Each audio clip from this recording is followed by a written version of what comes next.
focusing on the role of the professional providers and those who actually provide the business support.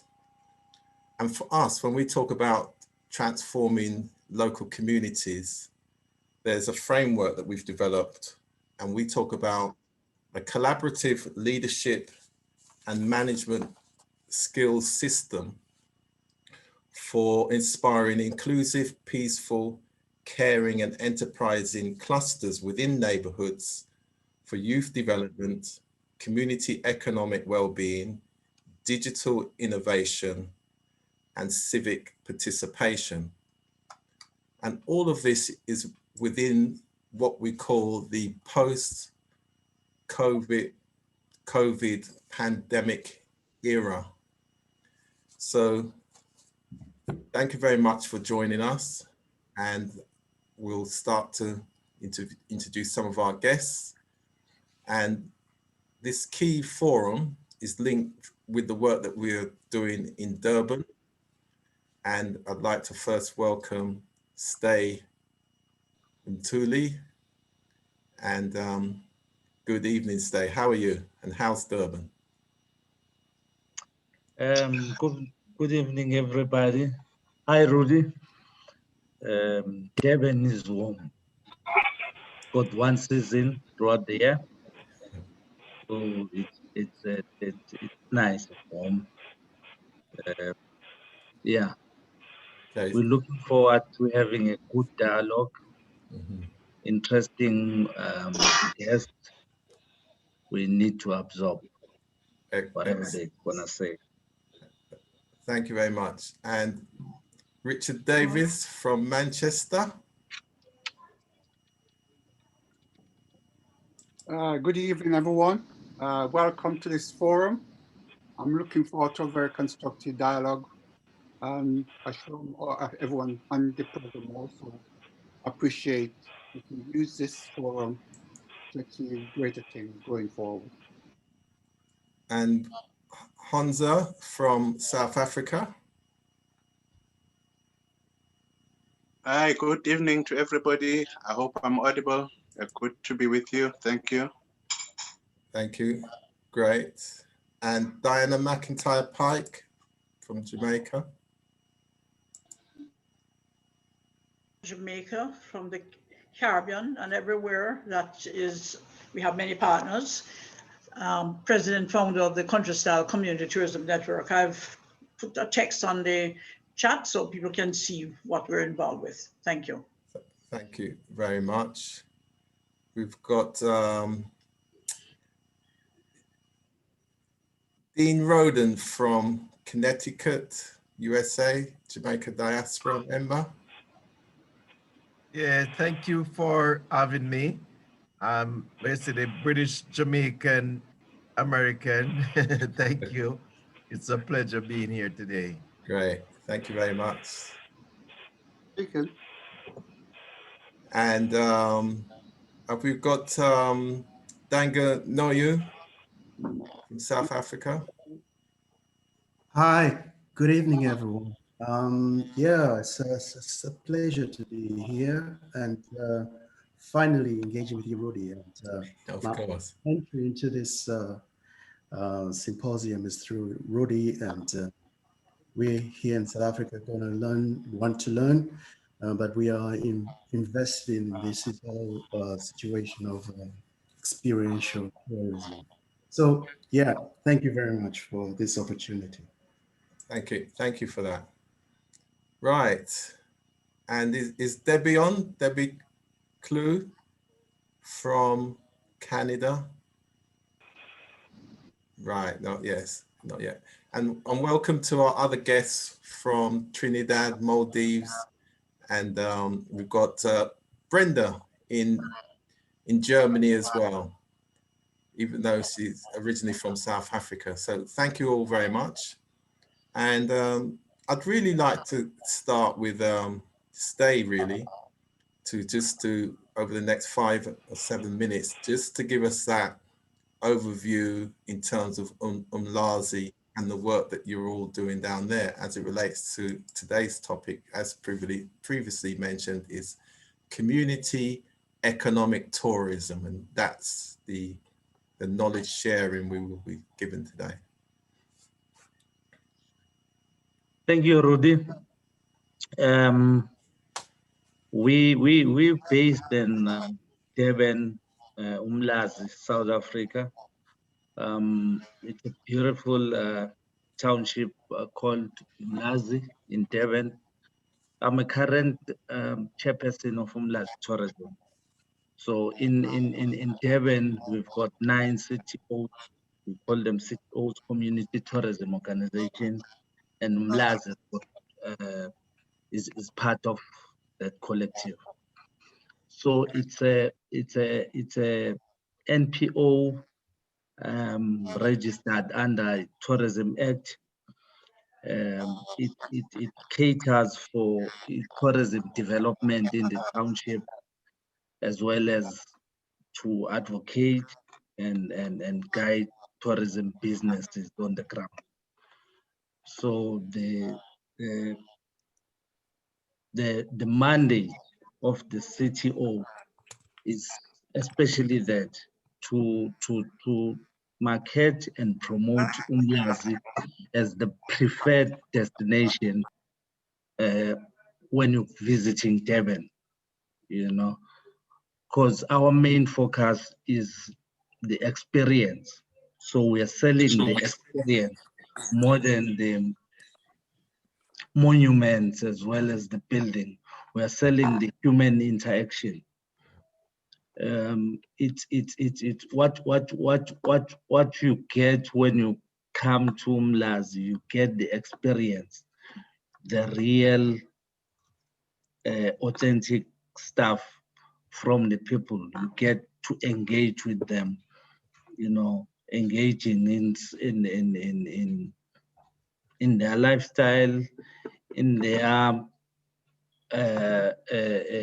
everyday life, you know, living conditions, politics, what have you, anything that you might want to engage with them. So Umlazi Tourism, it's part of, it's an independent and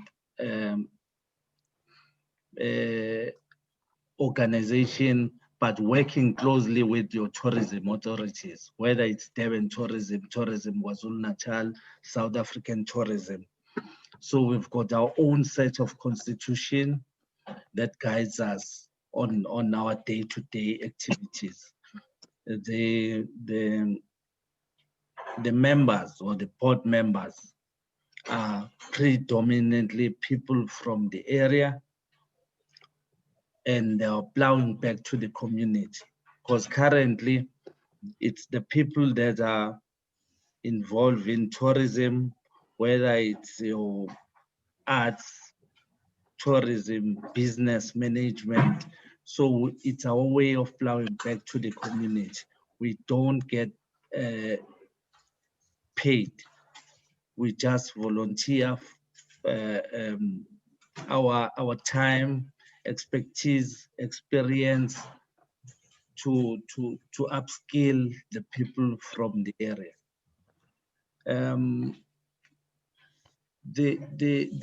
As I've said, the mandate is to guide and advocate for development in the area. So we do research, we do engagement with the authorities, whether we do partnerships like we are doing with Rudy. Last year, we started a radio station. So there's a partnership between Umlazi as well as Fresh Radio London, where we broadcast for about an hour. The music, the topics that are beneficial to both sides, whether it's UK, this side. It can be your creative industry, it can be your tourism, it can be your whatever that interests both sides. It should be a win-win situation. And also we've got engagement that we have done with specifically with Rudy concerning the fashion. We have done the online. So last year it was online because we couldn't travel, obviously due to COVID-19. So it was online. So we source from your communities on the ground, the designers, and the brief was that the designs was to be your everyday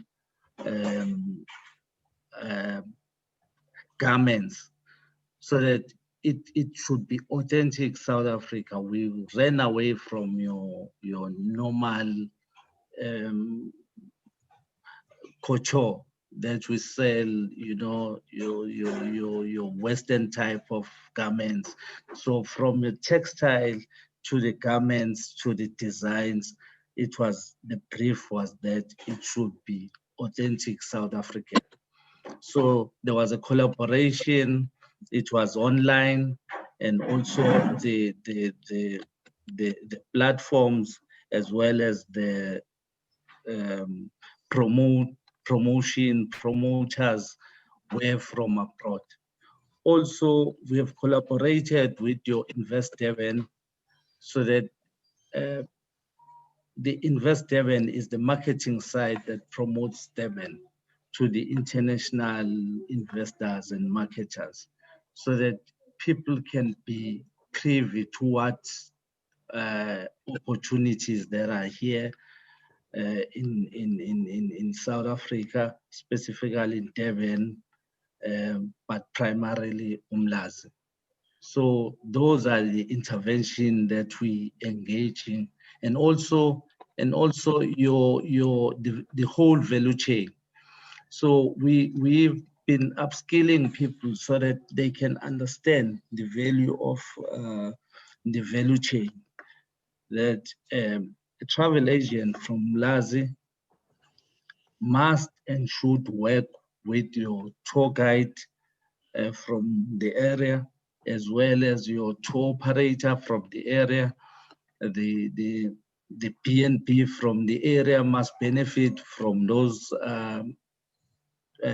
tourists that are coming to the place, as well as the designers. Designers can design the attire or the decorations around your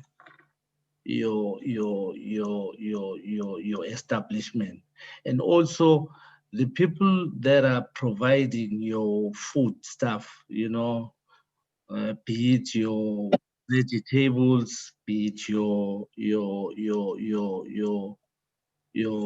it's vegetables, food, whatever, should benefit. So the notion that says for every tourist that comes to the area, 8 businesses must benefit.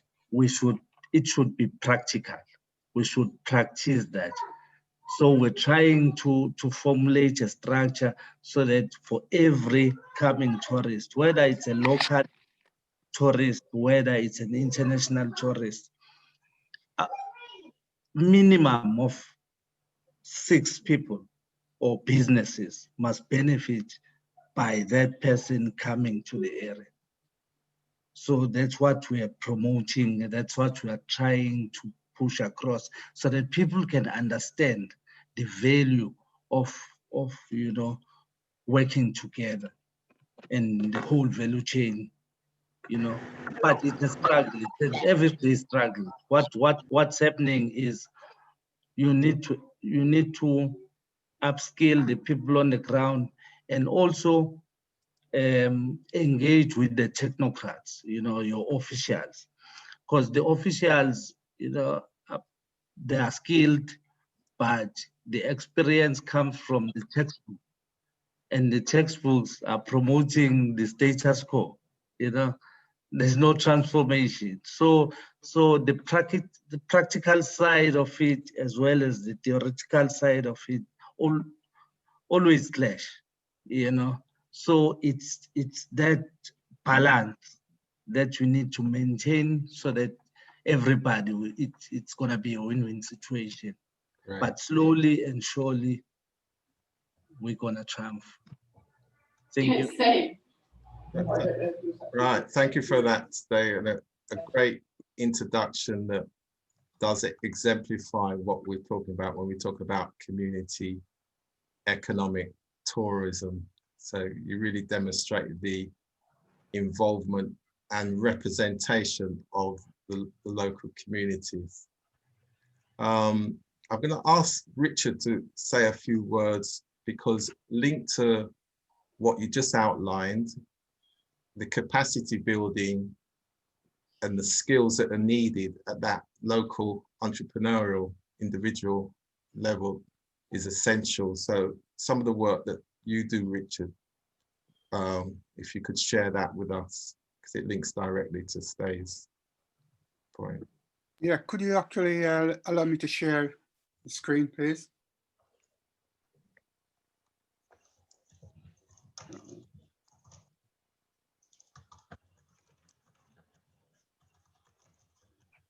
Try to share. Okay.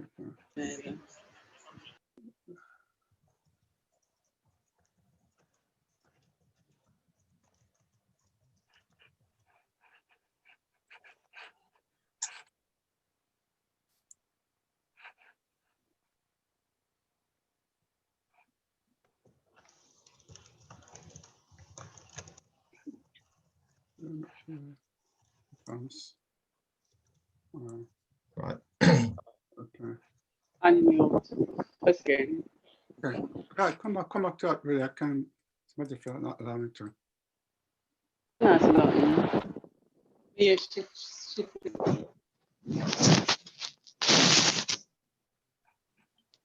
Right, I can try that later, Rudy. I'm unable to share screen. Okay, if you move on without it, please. Okay. Yeah, welcome everyone. My name is Richard Davis and I'm based in Manchester, UK. My background is in community development and in more recent times involving business support. As Rudy explained earlier, business support is a very important aspect of any business growth and development. And for someone who's been doing this job for over 10 years now, someone who's been doing the job for over 10 years now in that department, I see the importance that small business, especially Black business, do actually see the importance of actually get involved in business support. When I start, one of the biggest issue, I don't not say problem, I say issue, is for small business to understand the importance of business support as part of their journey. And so what I tend to do is to organize various events, business support event around networking, business support event around actually showcasing people, product and services by putting on major business expo. And in recent time, we had health expo as well, because we understand that most small business, surprise, surprise, spend up to 17 hours a day, 7 days a week on their business idea. So it does impact on their health. So we actually put on those events on, I would say, throughout the UK, Manchester have the highest number of business support events among Black, both African and Caribbean business. Because from where I started, I ensure I work closely, not only with the Caribbean background from where I'm from, but also with through the African business network, where that we tend to work very collaborative working across the Greater Manchester. As now we are taking it further afield. That's why we engage with Rudy, who is based in more in London and also part of Midland across the United Kingdom. What important as regarding capacity building in relation to business support? Some business been operating for many, many years and they operated on the same level. There's no opportunity for them to grow. And what we identify is by working with local authorities or some major housing providers who have a lot of opportunity for contracts. We came up with a workshop we call Meet the Buyers. That was just before the pandemic and early February. And that was a major success. We have over 50 business from different trades attend that event. And what was so surprising from that for some people was that those business people who run these organizations, they have an understanding that they are doing the right thing. When we have the discussion as we go along, we discover that a lot of the people who want to do business with them do not have understanding how they operate. So by having that forum, we was able to engage with them to understand what are the pitfalls, why a lot of small business, especially Black business across the Greater Manchester area, were unable to gain any contracts. At the end of the workshop program, we identified a number of businesses in the room that signed up for contract.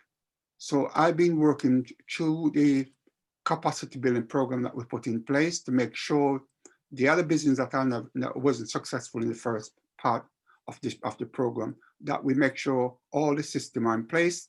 They got good governance, they got a good administrative system in place, and they actually have very good customer care and customer service. I showed Black business on this call understand one of the biggest problems among our Black business people is the customer care, customer service. And we have to address that as a priority. Yeah, I hope to get the opportunity to talk more later on this, but I think just to leave it for from now, it's really important that we focus on to get our house in order around our business support area by identifying that we need it, and most so identify the area where they think need most, i.e. in most cases in customer care, customer service, because repeat sale is important for any growth. Gaining contract is a must if you want to grow your business and become more successful than operate as a social business. So it's really important to actually to consider business support and how business support can be a part of your growth forward in your business. Thank you, Rudy. Thanks for that, Richard. And the key point there being around business support, capacity building, skill, and the skills that are needed for the sector, which is really essential. And I think we'll be coming back to that. And now I'd like to ask Diana McIntyre-Pike to give us a presentation, please. Diana's done a lot of work in this area when it comes to the development of skills of local communities. Could you allow Alison Master to have screen sharing, please? We've got a problem with sharing at the moment. What's that? You having a problem? Sharing, yeah. Oh boy. That's unfortunate because we have such lovely pictures and so on to show the community economic tourism. Let's see. Alison, try it because Richard couldn't share. You can try. Yeah, let her try. In the meantime, I don't want us to spend too much time. I begin speaking then, no problem. All right.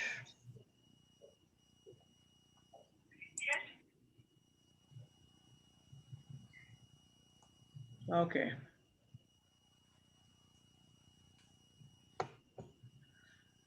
So if you go ahead, Diana, please. Okay, all right.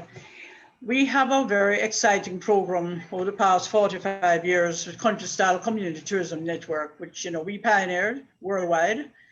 And we're very happy today to be with Rudy Page and his Making Connections work, which is really working. It's very, very exciting to brand it community economic tourism, which is what we do with villages as businesses in Jamaica and the Caribbean region as a model to show that we're not dealing with tourism in the way the tourism players deal with it, but we are dealing with the lifestyle of the people. The lifestyle is what is the attraction. We have a complete network with professional consultants. Some of them are here. Alison Masso is here, my VP. I have Elizabeth Ross here. I have some other partners from other parts of the world that are interested, like Mohammed from the Maldives. We are very excited that we were chosen as one of 17 persons worldwide that was given the Heroes Award, Tourism Heroes Award, and this is from the newly formed World Tourism Network, which is a very exciting network for you to get involved with if you're not. Now, we have other awards, but the most important thing is that we have developed a program that covers training support, marketing support, business development support, and we're trying to work out now the funding support by creating the Community Tourism Trust Fund, which we now have interest in, especially since the COVID period, because the capital investment, the interest from that would go towards community projects and businesses. We can low interest loan and we can do grant funding. We have decided, and this is a very important statement I'm making, that the Caribbean diaspora, and I think all diasporas, I'm talking about the Caribbean one right now, should be our lead partners for investment and marketing, because many of them come from these communities all over, and they want to get to know what is needed. They prefer to go direct to the projects, and we're making it possible for that to happen.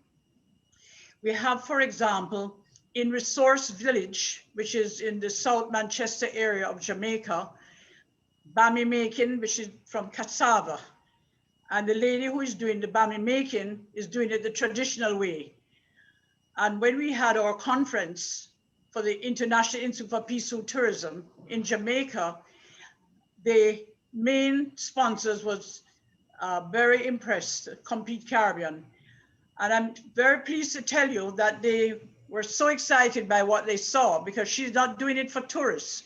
She's doing it for her own livelihood, and she gets a lot of local orders for her bami. They took her to Dominica for 3 months to set up a bami business in Dominica. And I'm so happy for her, because she's never flown before, and for her to get that exposure. She's now motivated now to expand her business. So that's one of the ones that we want to present to the diaspora. The other thing I should mention is that we have the UII, that's the University of West Indies, Open Campus, on board with us as a partner with the training, entrepreneurship training that we're doing. And we're now including security and protocols for the COVID period here. We just received together a grant from the US Embassy to implement this program in 4 communities in Jamaica. And we're making a start, hopefully by April, to implement it. Now, this is going to be available for other countries through us with the network. And when I say through us, I'm talking about the diaspora along with us, because if we do not transform communities, as Rudy said at the beginning, we're not going to be able to improve the economy of the communities.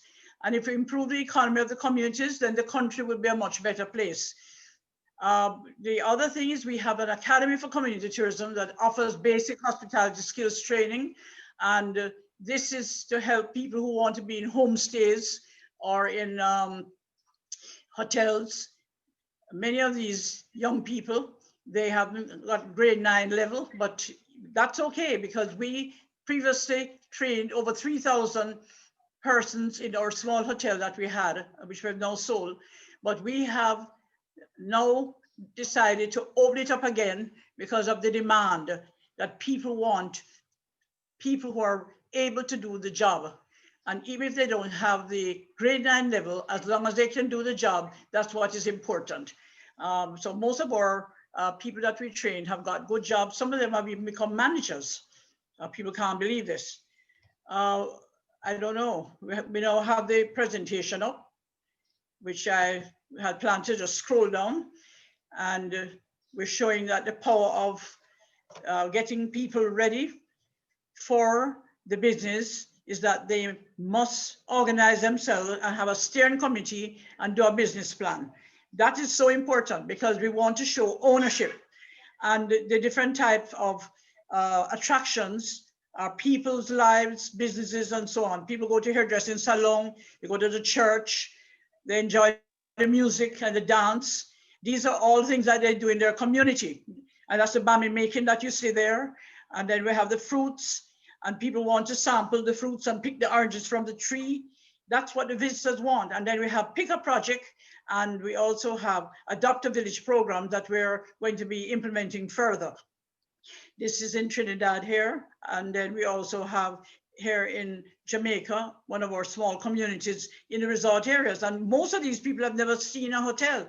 So all of that is part of it. We need everybody to get together, unite, and that's what we have here. Direct visitor support, visitors as marketing ambassadors, and also the community as marketing ambassadors, because they have relatives overseas, and they ask for interest and investment, wide exposure of investment potential, and the creation of potential export markets for the products that we have, and a contribution to the Community Tourism Trust Fund, because everything that we do will include a contribution.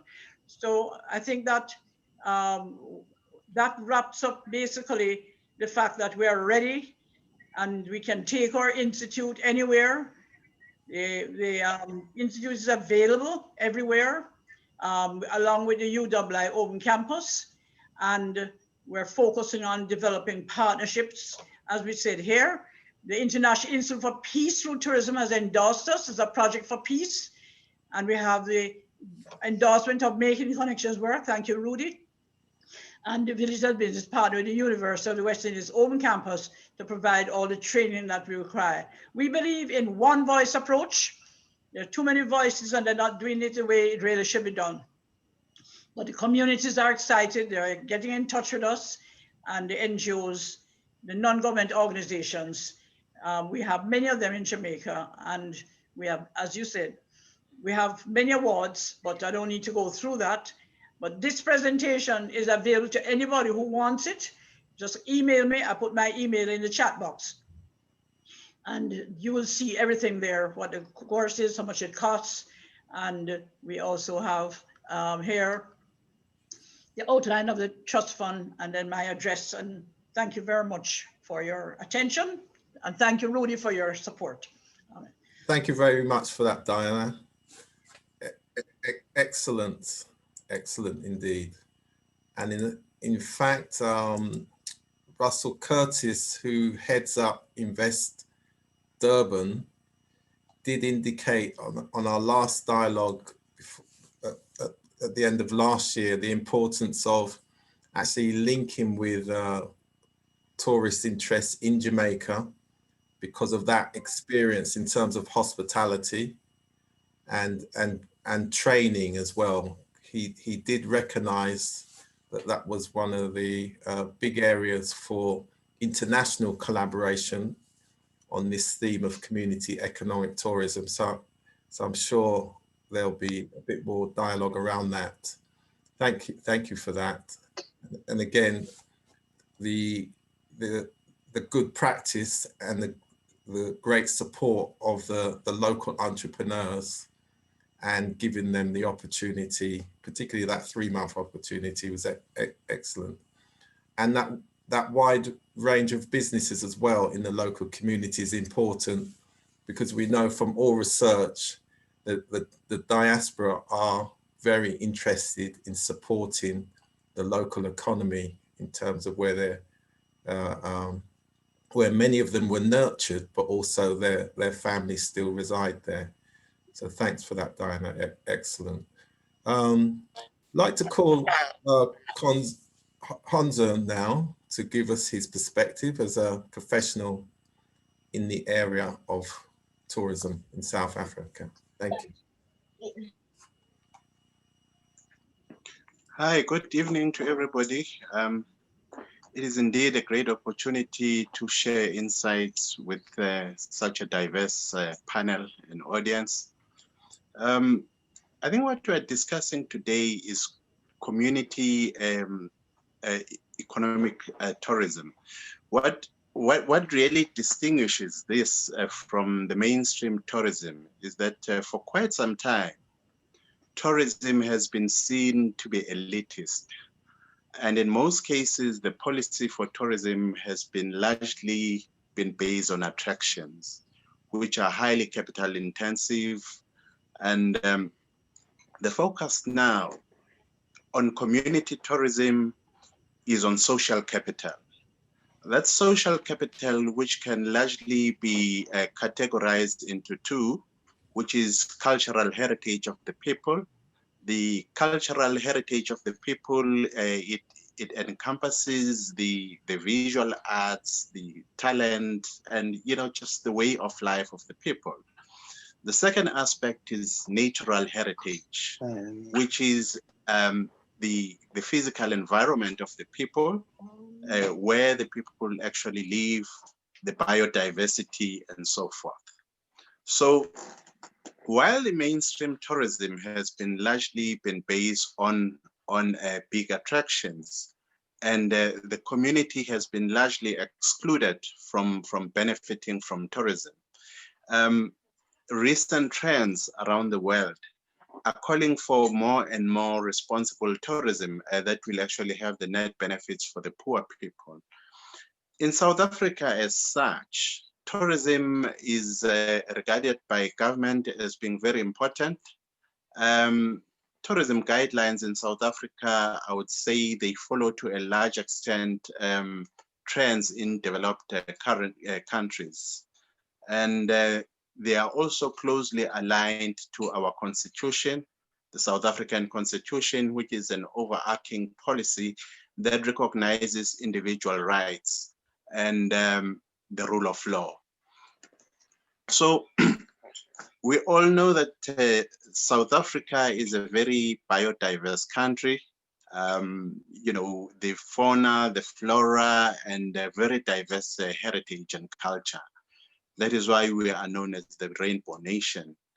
We've got about 8 international World Heritage Sites in South Africa, and 4 are cultural heritage sites, and another 4 are natural heritage sites. So that essentially talks about the type of tourism that potential that we have in South Africa, which is natural heritage based on our very rich biodiversity, the scenic beauty, the natural landscape, the sea, the dams, and all that.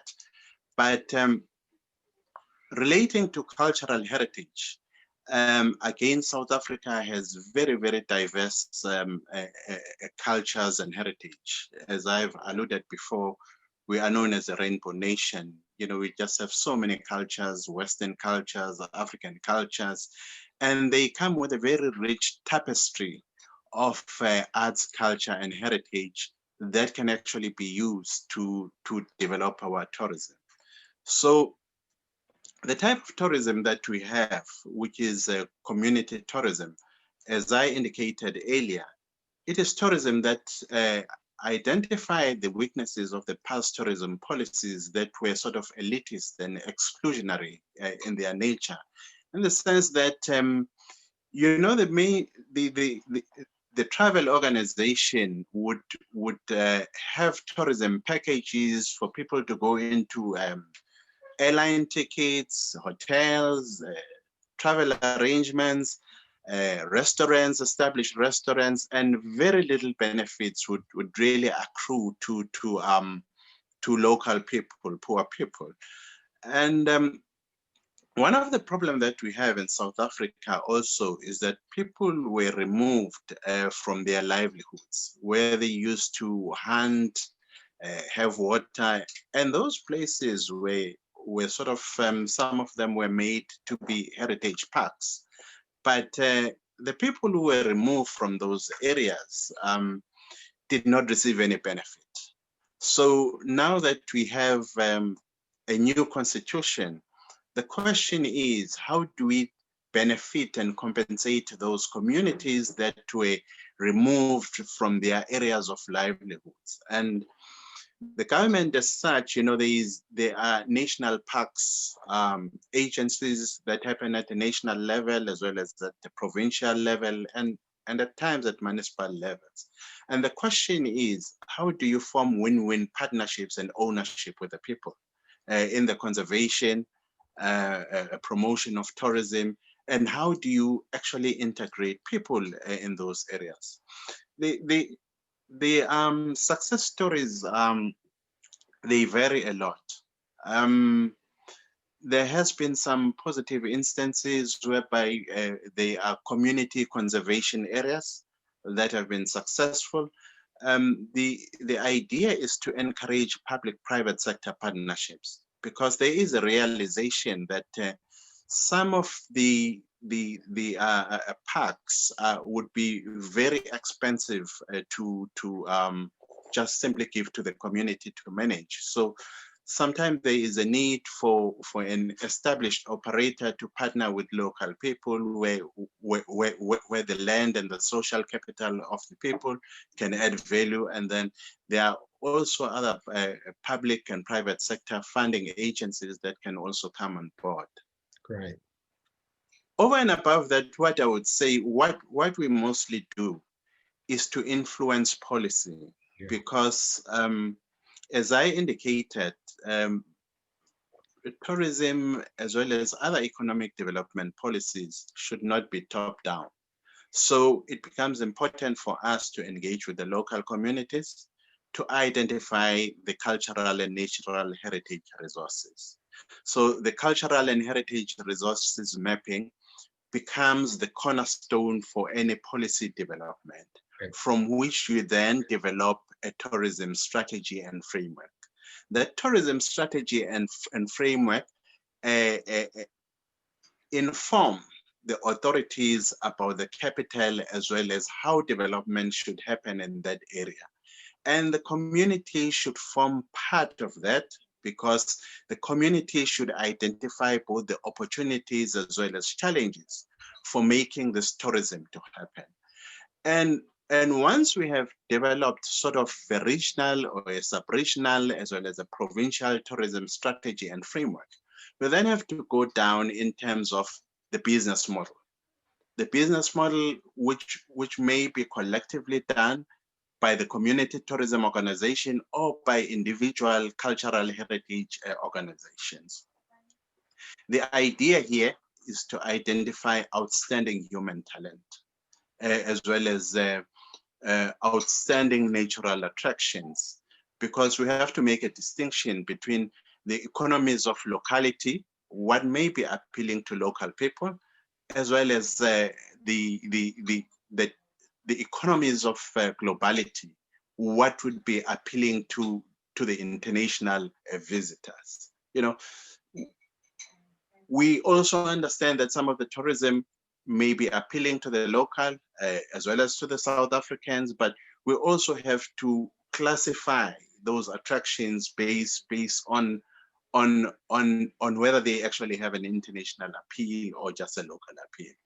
But having said that, we also understand that part of community tourism also involves people visiting to feel the lifestyle of the people, how people live, and just to experience just the authentic way of life, like what Stay was actually saying. Yeah. But as community tourism organizations, which are organizations that promote tourism at a local level, what they would actually do would be to be engaged in working for a sub-regional tourism strategy and framework, from which specific chosen programs and tourism projects are identified. And it is also important, when it comes to capacity building that you are talking about, that we develop a holistic business model that is sustainable at an economic level, at a social level, at a cultural level, as well as at an environmental level. But over and above that, it is also important that that holistic business model for tourism looked at product development, it looks at quality issues, it looks at marketing, it looks at distribution, and most importantly, it looks at the branding part of it. So I would say that is the type of tourism and tourism support that we offer. The issue of training, sometimes we outsource because there are various service providers. Tourism and hospitality industry is extremely wide. So there will be people offering expertise in different areas. And sometimes it is technology, sometimes it is product development, sometimes it is innovation. So we would identify a cluster of service providers that would offer training and support. Right. Yes, that is what I can say. Great, thanks for that. There's an important point that you mentioned in terms of digital and technology, because as I stated at the beginning, we're in the COVID post-pandemic era. So digital innovation and the use of technology is really essential. So hopefully we'll talk about that a bit further on. I'm going to ask, let me go to Danga. No, you, please.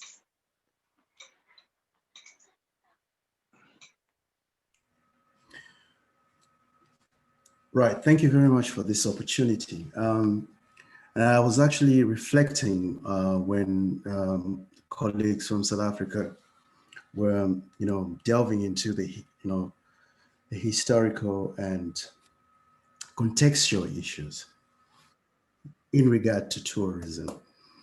And one of the things that comes to the fore is the reality that we can't escape the historical tangents of the country, but more importantly, we cannot also escape the socio-political and economic inequalities, and many of them finding themselves being reinforced from the past and in the present scenario.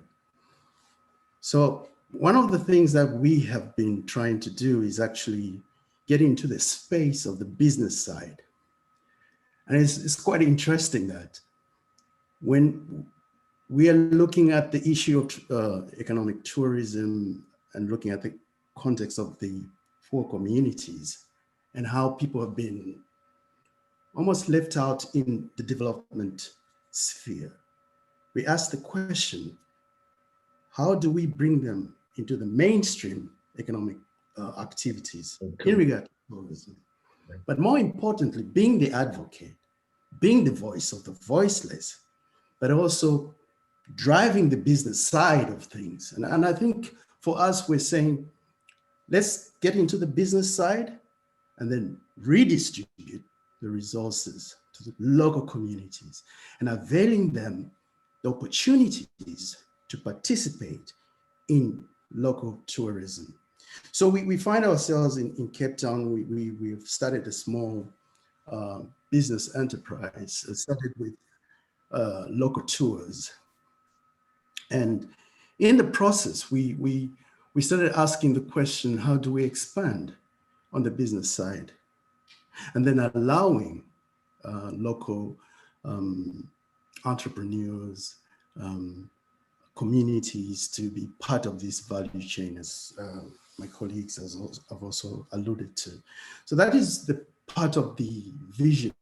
We were starting quite small.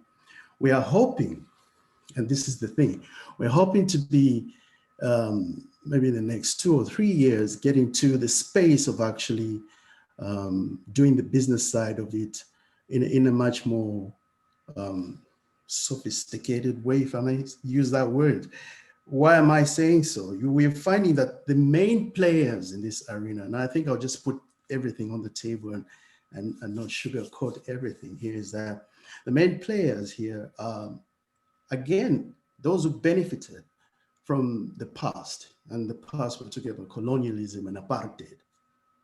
And this is a space where we're finding that the majority of the so-called heavy hitters and those who are supposed to be playing a very significant role, the Black, indigenous population groups are not main actors in this arena. And so we find that it's predominantly, again, a skewed industry where we find the heavy hitters and those who have got the resources are, again, the white population group. And so more often than not, and when we look at Cape Town, for example, and how the tourism industry is unfolding, we find that the big players in that arena are still reflecting a certain perspective, a certain shade of South Africa.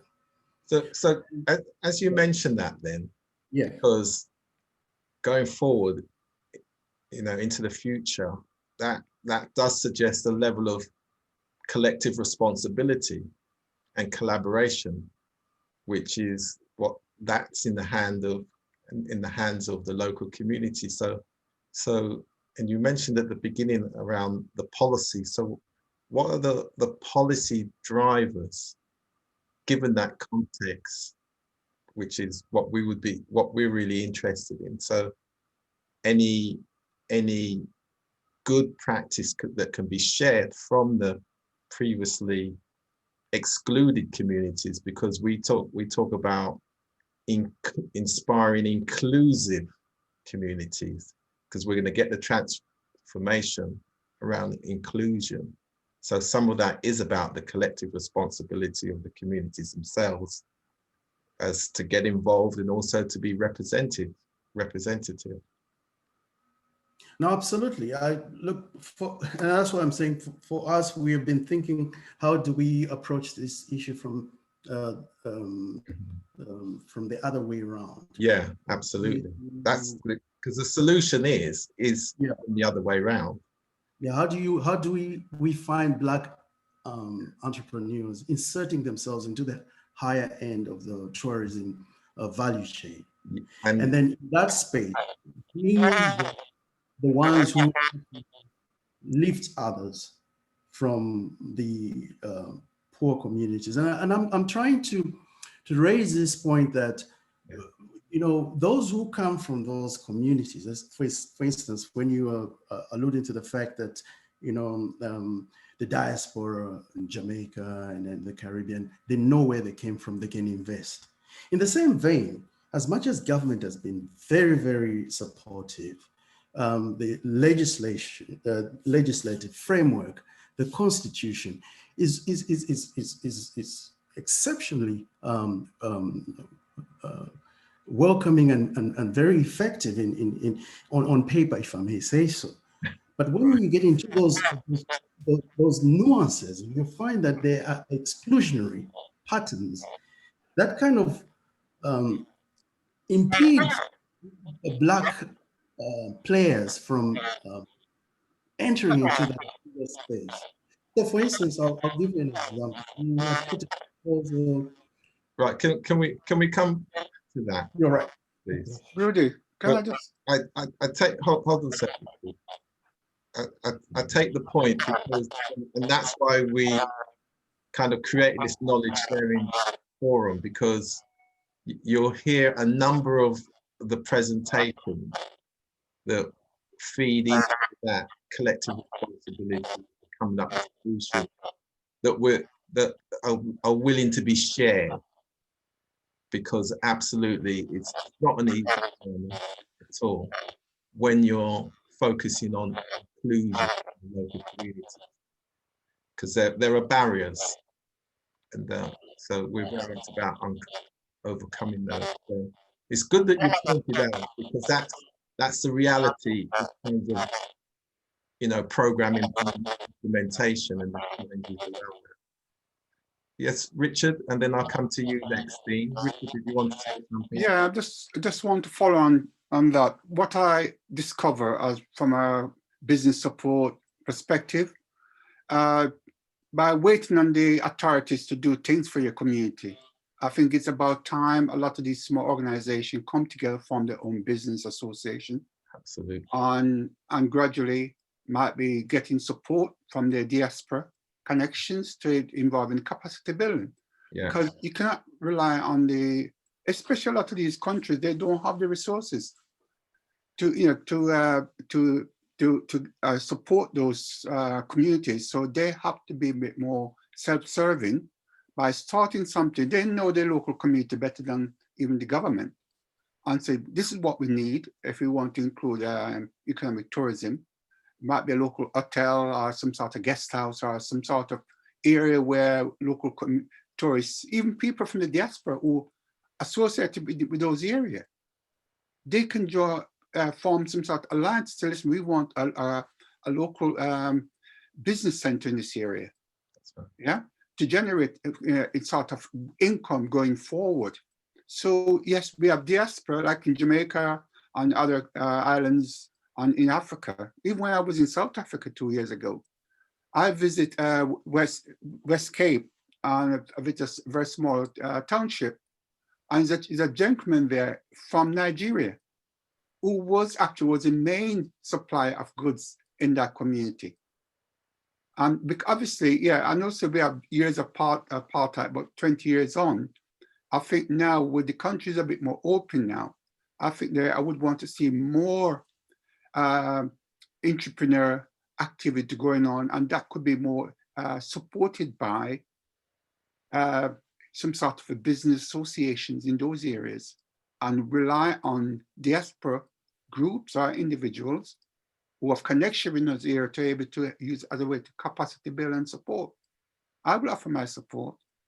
I spent 2 weeks travel across South Africa from the Cape all the way up to Zimbabwe, and I was really impressed with the opportunity. And most of the people I spoke to, they are more from outside of South Africa who want to actually to work in the area, and they found that the barriers because they have no connection with the government. That might be something that may need to be explored a bit more. Okay, thanks for that. And Dean Roden, and Okay. just Dean, just about the work with Hermitage Community and Hermitage Citizens Association and the importance of that local involvement again. Thank you very much for having me and your team, Rudy. And it is indeed a pleasure for me to be here. Listening to each of your speaker, it is like my 30-year dream is coming to reality. You know, I consider myself a walking history book. You know, when you can, not a lot of people have to download history, but Hermitage is a community in the rural St. Andrew. Not many people know Hermitage. As you can see, our brother Bob Marley is behind me. And this is a view of Hermitage I can look across and see Blue Mountain Peak. It's not fake. You're in Hermitage. This is a picture that I asked someone to take for me in Hermitage. And that's it. That's the Blue Mountain Peak. You know, Miss Diana can tell me across the university. And Hermitage have natural things here. You know, myself, when I can say yes, if you pass Vale Royal with Prime Minister Leave, you can see my work there as a furniture man. The entrepreneur, we have a small business, we're trying to get it in place. You know, all our reggae music, Bob Marley, you know, when he was hungry, he would come in Hermitage to have his lunch. And there's so much history in Hermitage. You know, I play football with Jimmy Sinclair. We play soccer, football right on the street. And I didn't know that there's so much history in the community. Simone Edwards, she was lieutenant in my house. She's now the coach for the basketball in Jamaica. You know, Diana Rutherford. I mean, all these people are in Hermitage, and we're going to use Hermitage as a model. I have been a scout leader for over 30 years, and I go to camp where sometimes I'm the only Jamaican person. And I've been promoting Jamaica. And when you mention anywhere in Kingston, here, do not go near Kingston. When you talk about tourism, you're looking about the north side, you know, the Ocho areas, that part of tourism. And I feel like over the years, we have the history, the natural history where you can come to Hermitage and see the youngster playing football, they play the marble. You can learn how to make a kite, how to run a boat. And that's what the tourists want to see. They don't want to leave what they leave, the pancake and the make-up thing. They want to come and see natural Jamaican cooking on their wood fire, making wood, the regular woodwork and the welding thing. And that's what we're going to use Hermitage for. You know, one of our main obstacle is crime.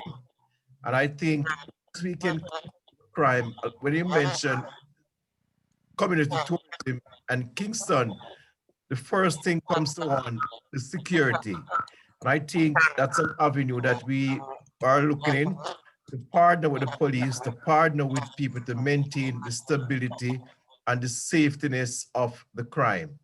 And Miss Diana, I heard you said there was a project and I would like her to put Hermitage, because we have something she have for community, and I'm on my knees to put Hermitage in that one of those projects as one of this community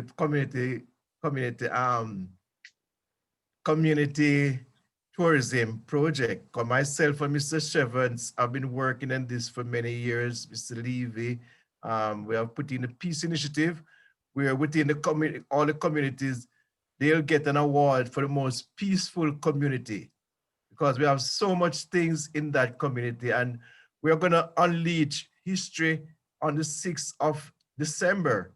Even myself did not know so many things about reggae music, superstar, third world started. There's so many histories, Sasha, I mean, so many reggae artists, because they came out of Hermitage. And when we interview these people, you know, can you imagine the two opposition leader, Minister Peter Phillips and the present opposition leader, they were a part of the community at Hermitage. And there was so much I did not know. And all of these gonna be unleashed on the 6th reggae month. You know, the world is gonna see and they're gonna say, wow. You know, so this is a little bit of what and where Hermitage have, and we are gonna export reggae. And there's, you know, time cannot tell you how much things we have planned. And I'm gonna need expertise, collaboration, all of you people, I'm gonna need you. Reggae is originated from Jamaica, and 90% of reggae, it's going back to Africa. So we need our African brother and sisters in this road, and we need a British, because that's where Jamaica come from. So collaboration, Rudy, Fresh, I really appreciate your interest and the way you have collaborated and you have exposed Hermitage, you know, that has been hidden with all these golden treasure. You know, Rudy, I want to personally thank you, thank you, thank you.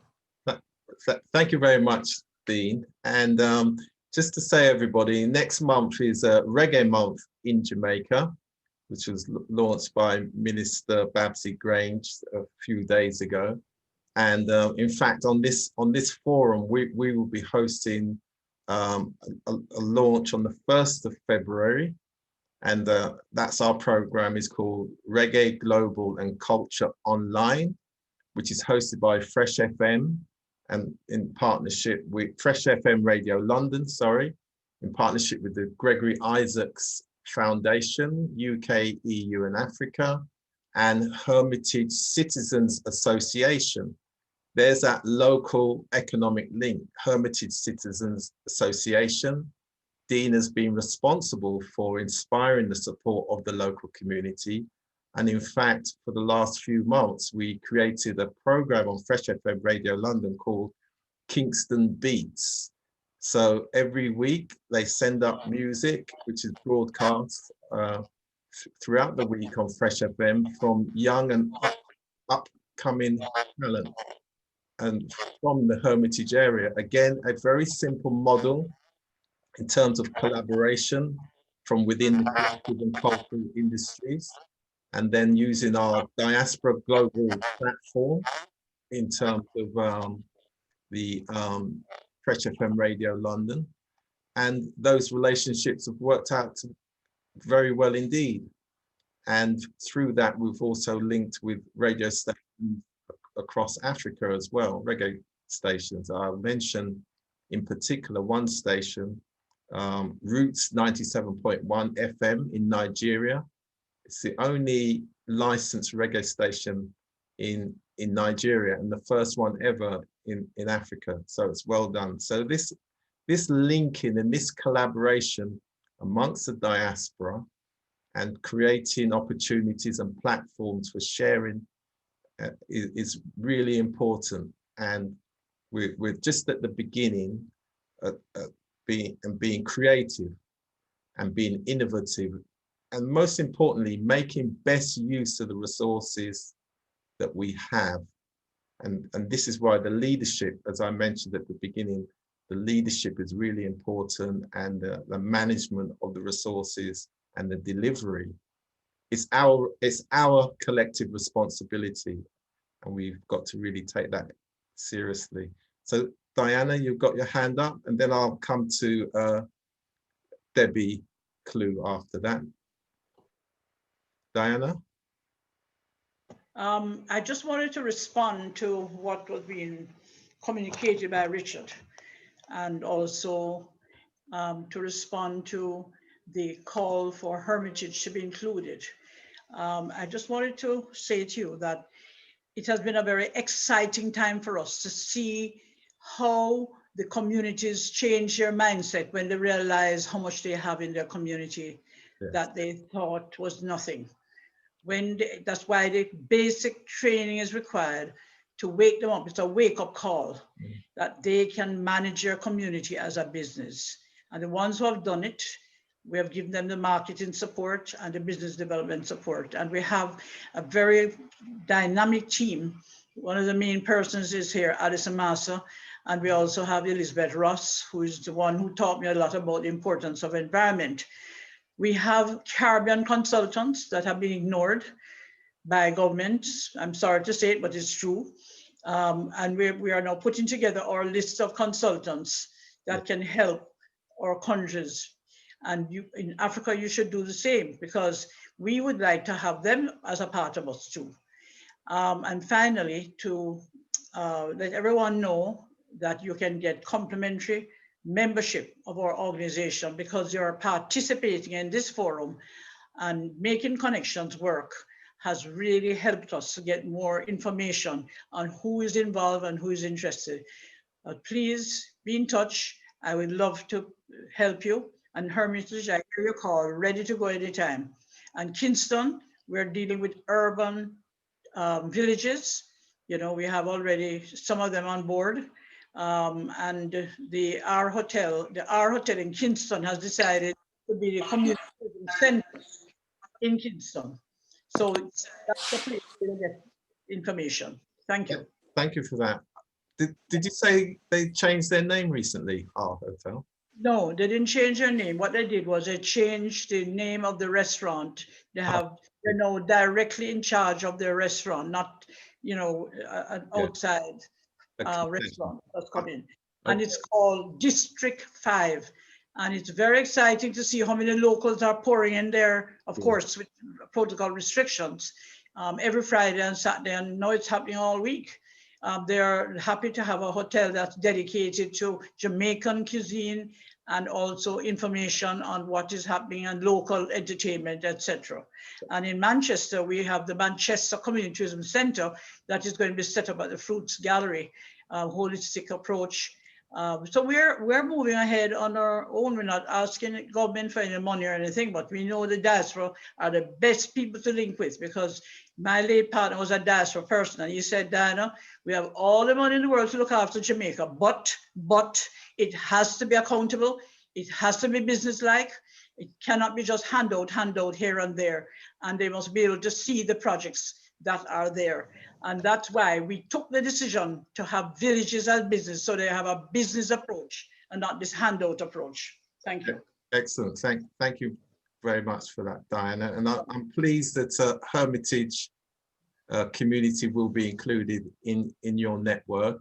And of course, the Umlazi Township Tourism Organization in Durban will also be linked into the CTN network, country style network as well. Honza, if I come to you next, then I'll come to you after that, Debbie. Honza, was there something that you wanted to say? Yeah, what I would like to say, you know, when we talk about tourism development, is that in most of the time we talk about promoting inbound tourism, which is tourism that is coming into our destinations. But I think as tourism practitioners, we have to promote both tourism, inbound as well as outbound tourism, because you start to cultivate that culture of tourism in the community. In the disadvantaged communities, especially in South Africa, where people, because of the apartheid laws, you know, were never used to traveling. So it becomes very much important that we use networks like this to see how we can promote collaboration, awareness, you know, because even awareness, what is happening in other countries, if I want to have affordable travel and visit to other countries, whether it is in the Caribbean, in Jamaica, or the UK, you know, that's very important, that we should cultivate that culture of tourism, which is affordable to local people, and encourage those continuous networks, sharing of insight, and mutual learning and cooperation. Thank you. Thanks for that. Debbie, you there? Yes, I'm here. Good afternoon, everybody. I feel really honored to be a part of this network. I've said to Rudy many times that he's a connector extraordinaire. This is just a fascinating and just an excellent group of people connected globally to explore possibilities. I grew up in a family that was very involved in tourism. My father had a tour company, and is a member of JUTA. He was one of the founding members of JUTA. For those persons who don't know what JUTA is, it's a union of persons who did tours in Jamaica. And so I grew up, and even as a teenager, my father had a lot of buses. And as a teenager, as children, there were 4 of us, and we all had license to drive the buses. His largest bus was a 35-seater. And so there are times when the drivers could not be found. And yes, us girls would jump in the bus and help him out when he had a tour of persons coming. Some of us would, my sister and I and my brother would jump, and he would get one of the vans with the luggage, and we would drive. My sister was the best driver, but yeah, I would drive as well. And, you know, so yes, I'm passionate about tourism. And I have been knocking heads with Professor Noyo to see how we can do this North-South partnership. So to be able to discuss it in this dialogue, and to see how we can, from the ground up, make it happen. I have been an admirer of Diana for years, and she doesn't know this. I've encountered, or I've had discussions with her. She probably don't remember because she has encountered so many people, but I worked with the SDC Diana and with PIOJ, and I've been to many functions that you've presented, that I've spoken to you. So Diana is a pioneer at this thing, well respected in Jamaica, and, you know, a good woman to know, good person to learn from. And you know, I think that there is a whole lot that we can do, South-South collaboration, to make this happen. I've been dreaming of going to South Africa and doing business in South Africa, and perhaps making South Africa a second home. So nothing before the time. It's been something that we've been talking about, Dangwa, for over 20 years.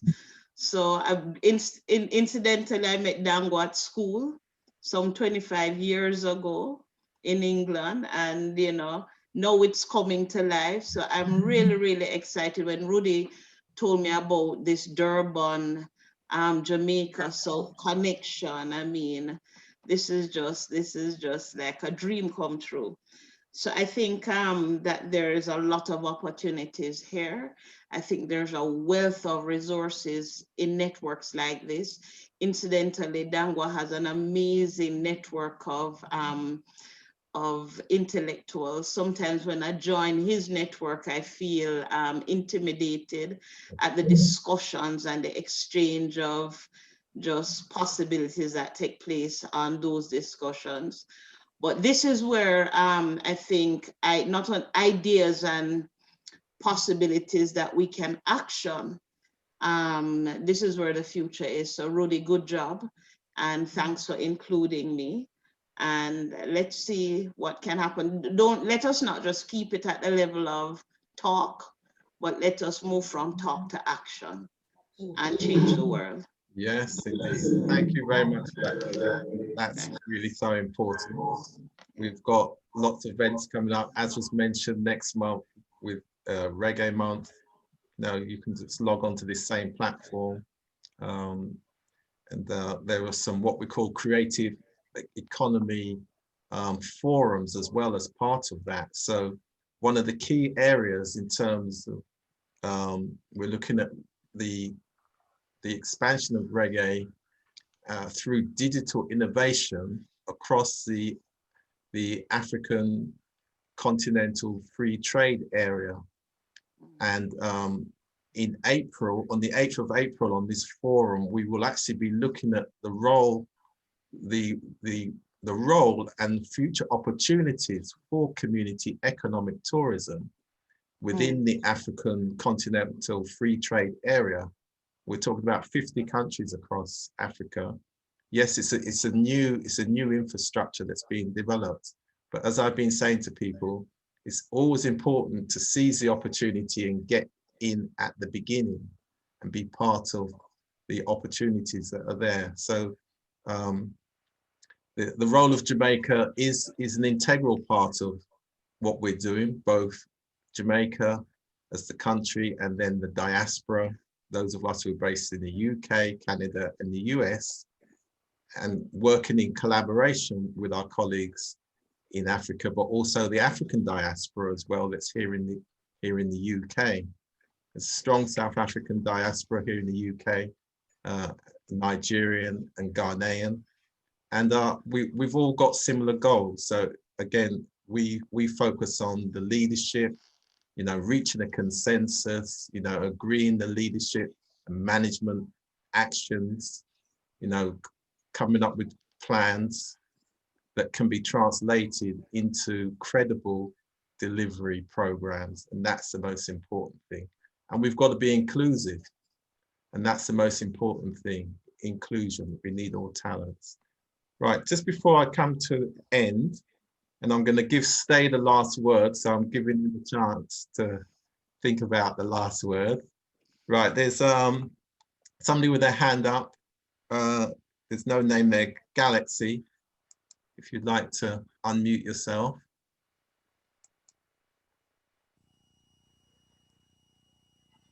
Hello. Good day. Hi, I would like to participate in this Zoom meeting as it relates to tourism in Jamaica.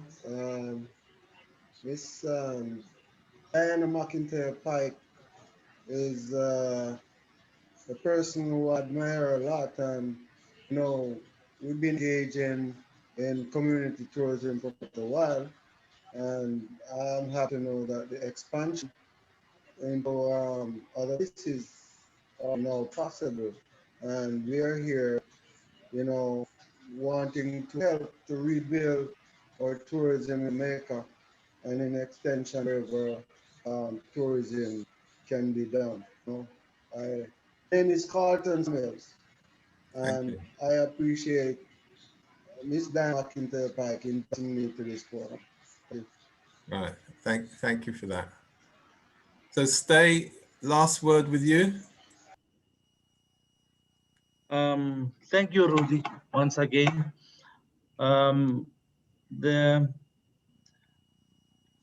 I suggest the next one, Rudy, to involve the officials, because there's a gap, there's a gap. Typical in South Africa, what you find is that, when you are in the townships, we know the tourism is generated by pillars, whether it's your museum, whether it's your art centers, whether it's your art pressings, whatever. But it's underpinned by those pillars. So when you go to the suburbs or the white areas, the government is quick to pump in money to put those infrastructure in place. when going to the townships, it's like it's corruption, So there's a gap, Yeah. You go to the people on the ground, you try and upskill and empower them, but you find a brick wall when it comes to the technocrats, because the technocrats, they were fed the